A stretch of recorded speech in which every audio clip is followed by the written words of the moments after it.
Ce trebuie să cunoașteți în cazul în care vi s-a anulat zborul?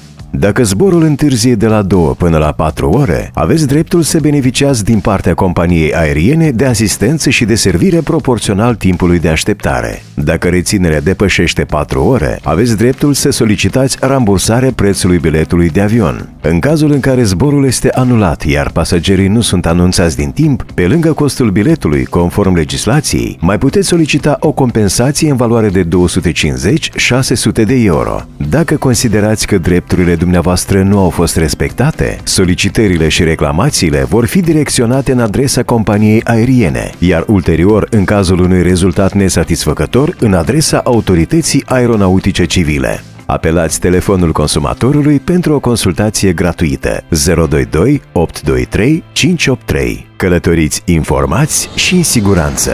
Autoritatea Aeronautică Civilă a Republicii Moldova.